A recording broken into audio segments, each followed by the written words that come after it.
I was running toward the bridge and the world folded in on itself. And the night exploded into glass and screams. And I still remember the sound like a fist in my chest. I did not know then what had caused the blast. Only that my shoes were full of river spray and something sharp had cut my hand. And the streetlights were melting into a wet, orange haze. There was a man on the railing, or what looked like a man, bent and slick with blood, his eyes reflecting the flash like two small moons. And for a second I could not tell if he was alive or already a part of the water. Someone shouted behind me, a low animal sound that turned to a cry. And then boots pounded on concrete, and the smell of fuel turned the air thick and raw. I saw a car spin. I saw a door fly, and I saw the dealer from the HOA board, Mr. Hargrove, falling backward with a white envelope slick with mud in his hand. And that sight rooted me to the spot. The bridge I had fixed with my own hands 6 months before was collapsing in the darkest, most beautiful way I had ever seen things break. Timber groaning like a dying thing and cables snapping like violin strings. For a moment, there was only noise and the river swallowing sound. But then something moved under the surface that made the hair on my arm stand up, as if the water had a throat and had just decided to speak. It was not the current. It was not a log. It was a shape, broad and black, an all-black silhouette that rose and sank as if breathing, leaving a slick path like an open one behind it.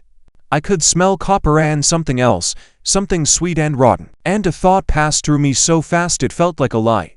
Maybe the river had teeth. People around me were not people anymore. They were faces in a storm. They pointed. They wailed. They cursed.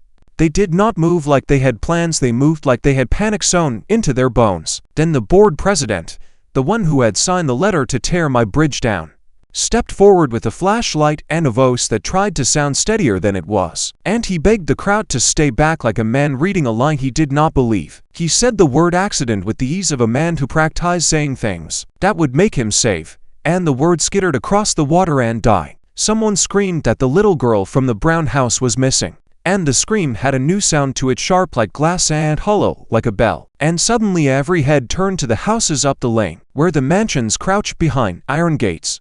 I remembered those stone walls from the meetings, how they spoke of property values and rules, how they had a list of what you could plant and where you could park, and how that list never once mentioned human things like bridges or bones. The board had passed a motion in secret.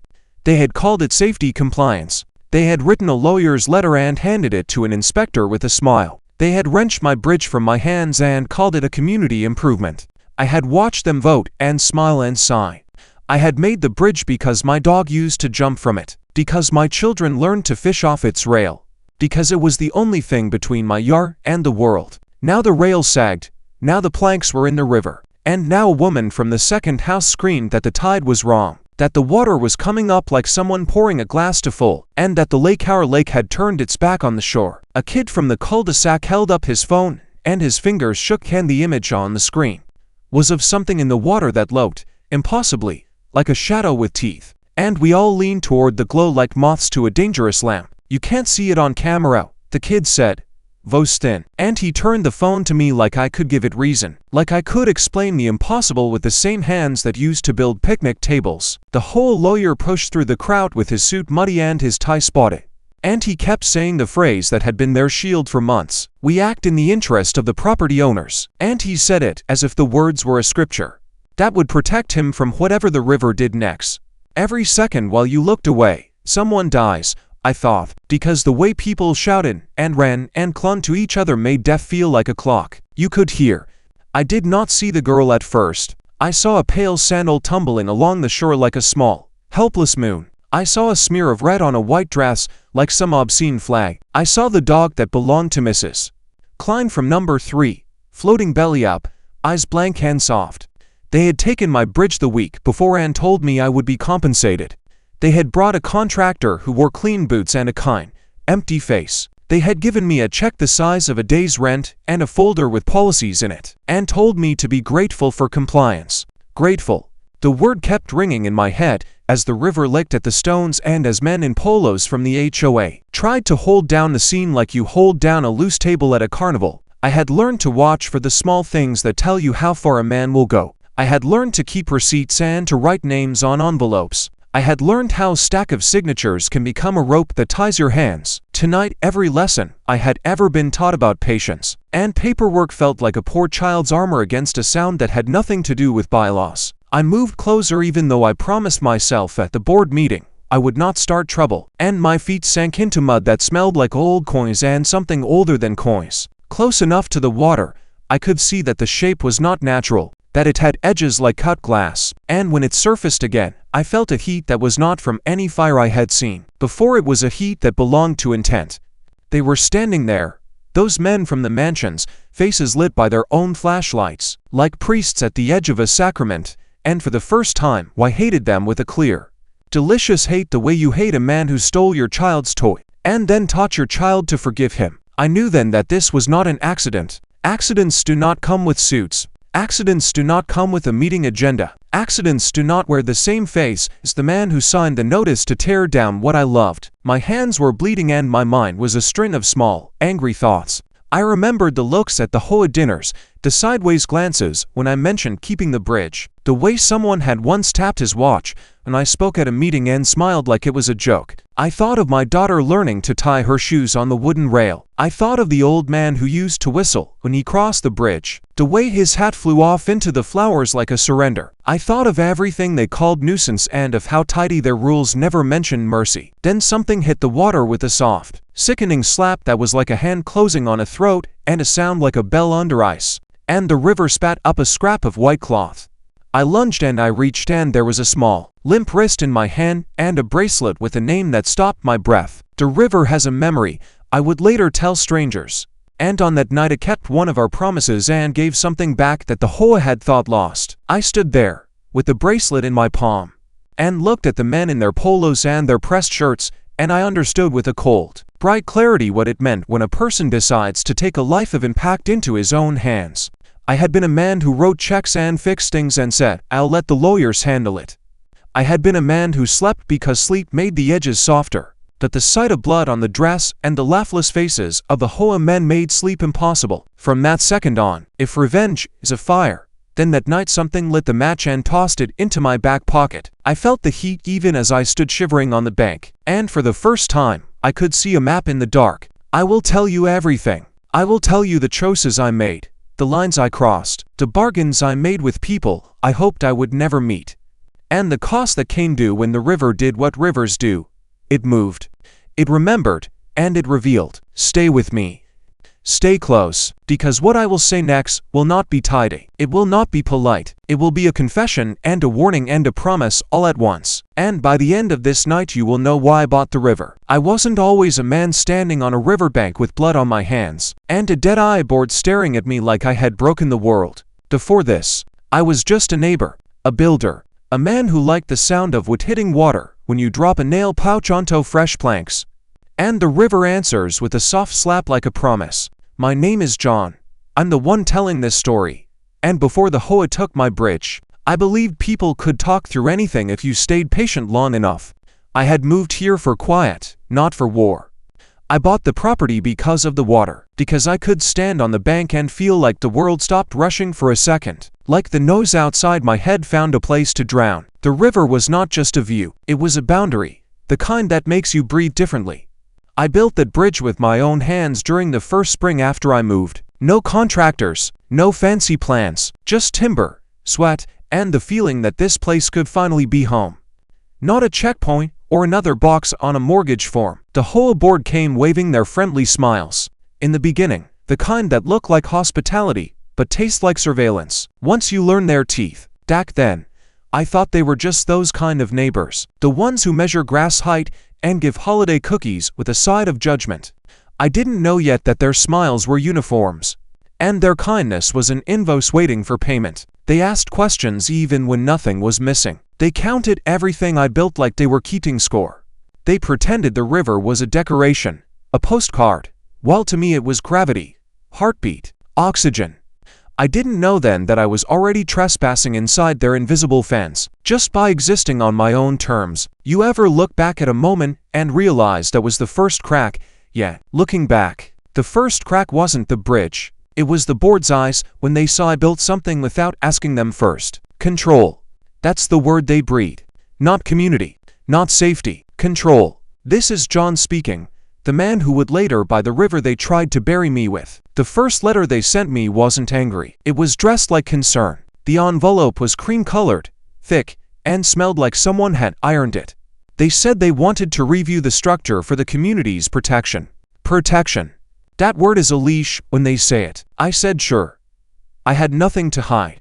They didn't come with an engineer. They came with a clipboard and a man who called himself a compliance specialist, who looked at the bridge the same way a butcher looks at a calf. He didn't test weight, didn't test structure, just wrote notes and smirked. And I remember thinking, that wasn't an inspection. That was a prelude. Coming up.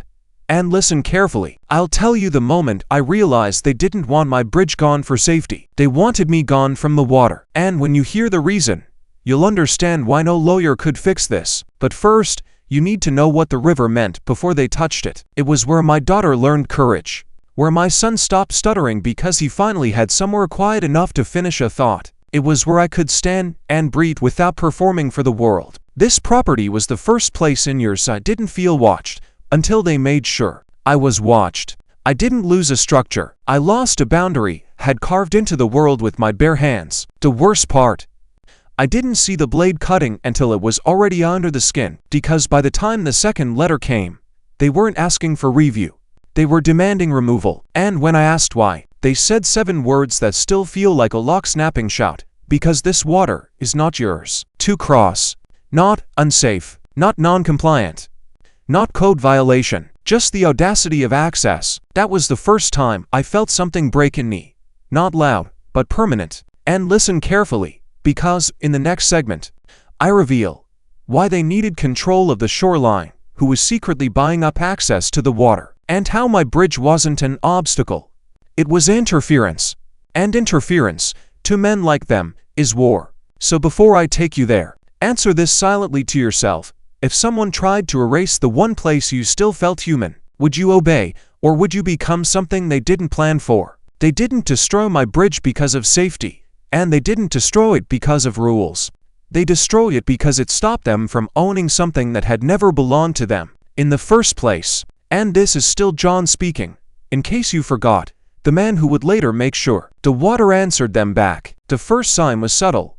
More boats on the water, but never local boats. No fishing, no families, no kids learning balance with a paddle.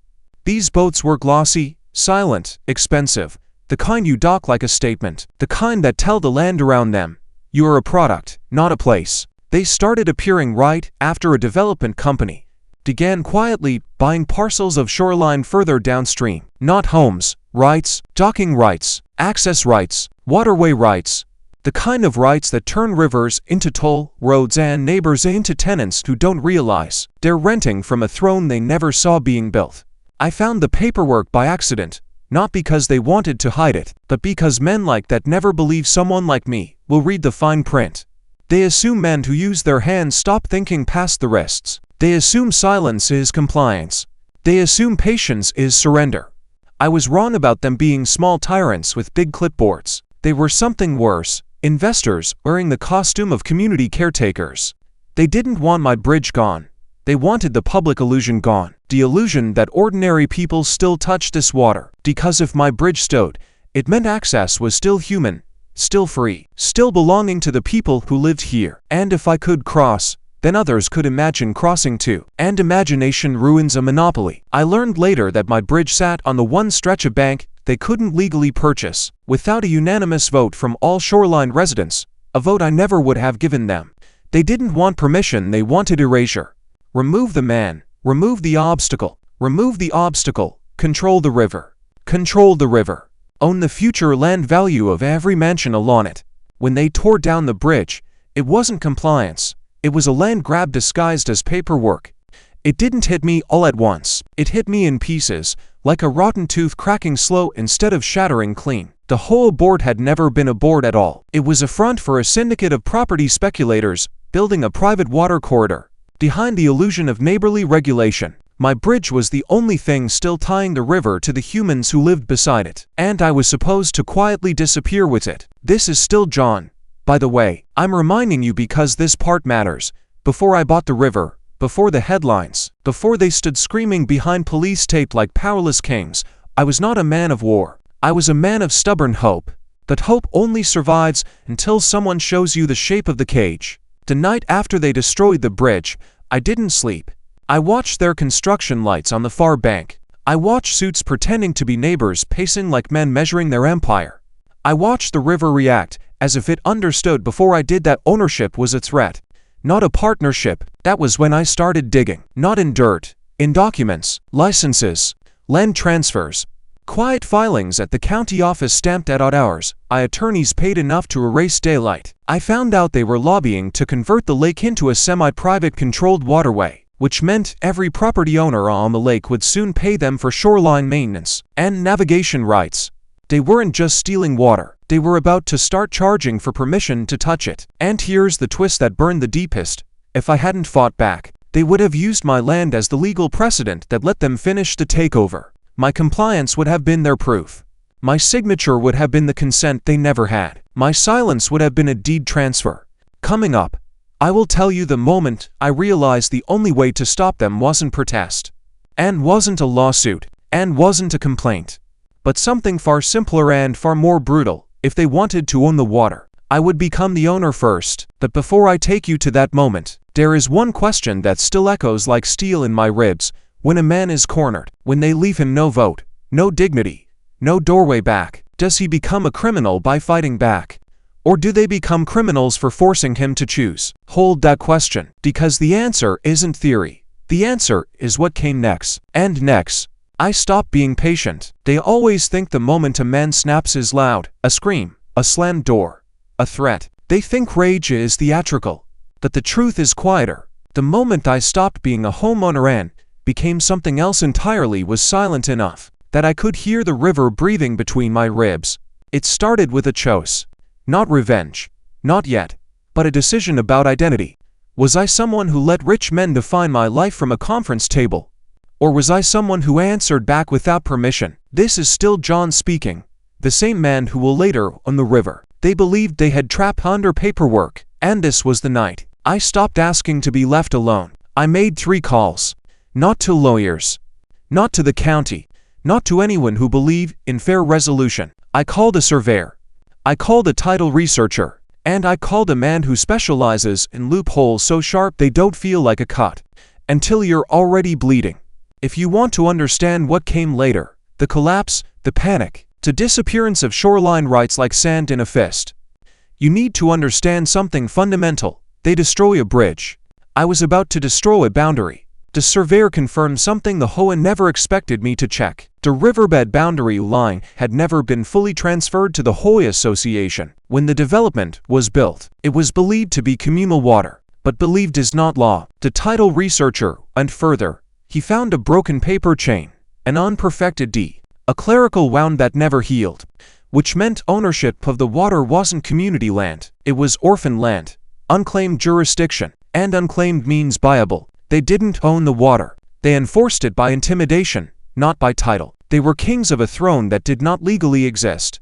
The third call gave me the weapon. A legal mechanics doctrine buried inside state water rights legislation. An old frontier rule still on the books that allows a private party to secure exclusive rights to a waterway if they can prove necessary stewardship or restoration stewardship of neglected or contested water. That wasn't policy. That was a guillotine. If the river was neglected or contested, it could be claimed. Guess what tearing down my bridge had just legally created? A contested waterway. They didn't just attack me. They opened the door wide enough for me to walk inside their house and salt the foundation.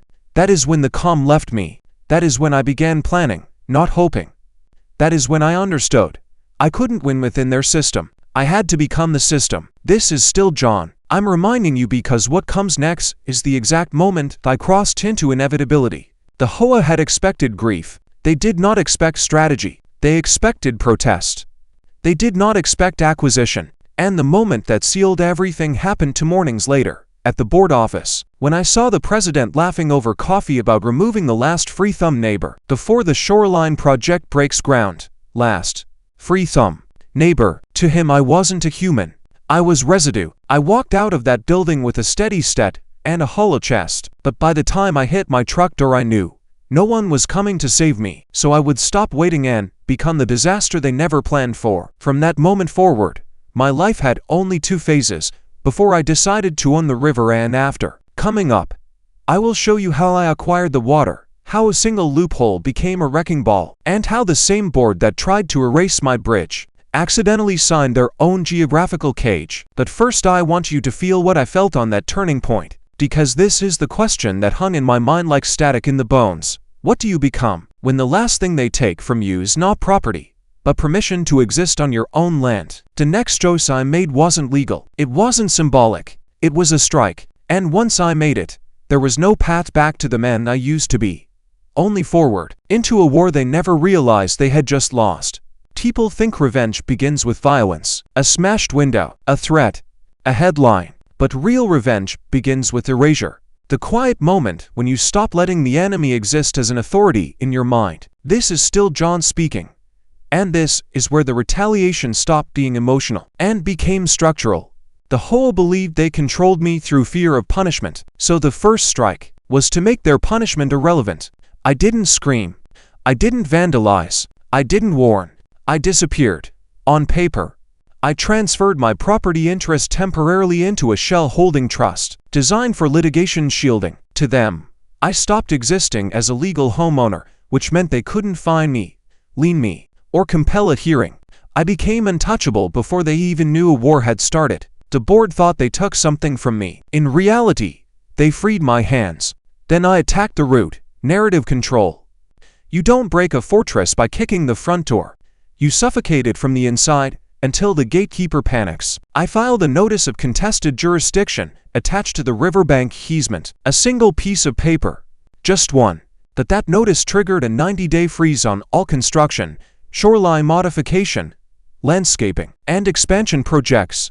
The lakefront owners, the same people who cheered my bridge being torn apart, suddenly couldn't even legally move a stone or trim a tree without risking subordination of title. Millions in planned improvements, frozen. Investors waiting for shoreline upgrades, frozen. Future dock permits, frozen. Without touching a single board member, I had just stopped time. Coming up, this is where panic begins to bloom behind closed doors. What matters is this. The contest filing didn't say why the easement was contested. It didn't mention me by name.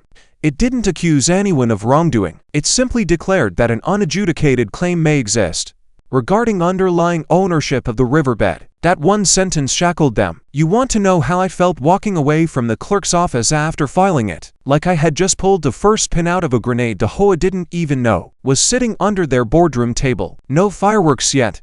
No spectacle. Just the quiet certainty of a countdown. And here's what makes this the real first strike. Not the paperwork. For the first time since the day they destroyed my bridge, they were the ones who didn't know what happens next. Control flipped sides. They just didn't know it yet. This is still John speaking, reminding you who's narrating the storm that's about to hit them. And before we move forward, I want you to remember something. The most dangerous man in a fight is not the loud one. It's the one who has already mourned his losses and now has nothing left to lose, except the satisfaction of watching your empire rot from the root. The HOA takes its first swing back, and accidentally gives me legal ammunition big enough to carve up the entire waterway. They didn't understand at first. All they saw was a freeze notice, a bureaucratic glitch, some clerical inconvenience. They didn't know I had just shut off the bloodstream to their property values. And then, the panic started to surface. Not publicly, not yet, but in the emails, the ones they thought no one would ever read. Because when wealthy people panic, they don't scream. They whisper. This is still John speaking. The first crack showed up on day 11, when the HOA president emailed the county planner asking whether the freeze could delay scheduled shoreline enhancements tied to residential property valuation. 2 sentences. That's all it took to confirm something massive. They weren't afraid of me. They were afraid of disclosure. This wasn't about some lake or some property lie. This was about the lie they sold buyers. This community has legal exclusivity over waterfront access. They didn't. They never did. They were squatters dressed as landowners, and my little freeze was the first spotlight they'd ever been under. So they tried to make me fold the only way HOA bullies know how. Intimidation in cocky pants. They didn't file a counterclaim. They didn't request mediation.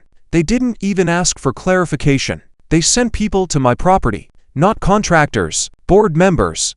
They showed up like cowards show up, in a group, 5 of them, matching smug expressions, folded arms, fake confidence. One of them filmed on his phone, like he expected a meltdown he could weaponize later. They thought I was still the man grieving a broken bridge. They weren't ready for who I had become since that day. They told me to cease interference with association governance and to remove the easement contest immediately. They said I was obstructing community progress. They said I was acting in bad faith. They said a lot of things, lawyer-sounding threats spoken by men who had never actually seen a courtroom. I didn't raise my voice. I didn't step back. I didn't blink. I just said, "Gentlemen, this isn't an easement dispute. This is a jurisdiction dispute." And I watched their confidence evaporate in real time, because jurisdiction isn't civil. Jurisdiction overrides rights. Jurisdiction pulls the rug out from under the deed itself. Then they made their first mistake. They trespassed farther onto the embankment than the public boundary allowed. And one of them stepped into a section of ground that was officially listed as unconfirmed title, which means, legally, he trespassed on my claim while trying to invalidate it. I didn't stop him. I filmed it. 3 angles, documented timestamp, GPS verified coordinates, state-recognized land survey overlay. They thought they were cornering me. They walked straight into evidence. Coming up, you're not ready for what happens next, because that trespass gave me exactly what I needed to escalate the jurisdiction claim from may exist to active title dispute. And once it becomes active, the HOA can't settle. They can't mediate. They can't bully. They have to prove ownership. And they can't. This is still John speaking. And before I move forward, I want you to feel the weight of what just shifted. Until this point, I was defending my dignity. From this point forward, I am dismantling their kingdom. The next is when the paper war goes nuclear, and the homeowners start realizing their mansions are sitting on someone else's river. This is still John speaking. And this is the point in the story where revenge stops being personal and becomes existential for them. Because up until now, the HOA believed the river was scenery, pretty water, a brochure feature, background luxury. They didn't understand it was real property. They didn't understand it was real power. They didn't understand it could be owned, not accessed, not used, not regulated, owned.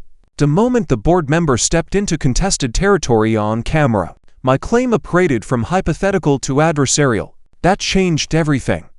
It triggered review. And a review triggers research. And that research uncovered a truth buried so deep in county record that nobody alive in that HOA even knew it existed.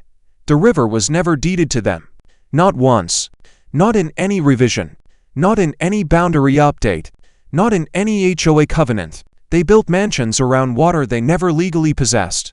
They ruled something that was never theirs. They fined people over property they didn't own. Every dock, every boat slip, every yard that touched the water was sitting on a theft disguised as governance. That discovery converted my contest filing from annoyance to crisis, because if the water isn't theirs, then the waterfront isn't theirs either. And if the waterfront isn't theirs, neither are the waterfront property valuations. If they don't control the river, they don't control the access. If they don't control the access, they don't control exclusivity. If they don't control exclusivity, they don't control value. And if they don't control value, their HOA isn't a ruling body. It's a fantasy costume party with paperwork. So I did the one thing they never imagined a single homeowner could do. I moved to purchase the riverbed outright. Not just a parcel. Not just a slice. Not just a right-of-way. The entire waterway. If the state had sold it once, it could sell it again. And if it could sell it again, it could sell it to me. All I needed was proof that 1. There was no public easement. 2. No municipal claim. 3. And no legal owner of record with superior title. Guess what the title search said? Vacant sovereign claim. Meaning, the land was abandoned jurisdiction, eligible for privatization. They thought I wanted to win a dispute. I wasn't in a dispute. I was staging a takeover. Coming up, key is where the board realizes what is happening and begins to panic like trapped animals, because when I bought the river, I didn't just own the water. I owned the access. I owned the shoreline. I owned the right to deny entry. Every $1 million dock, suddenly subject to my permission. Every backyard connected to the water, no longer lakeside without me agreeing they are. This is still John.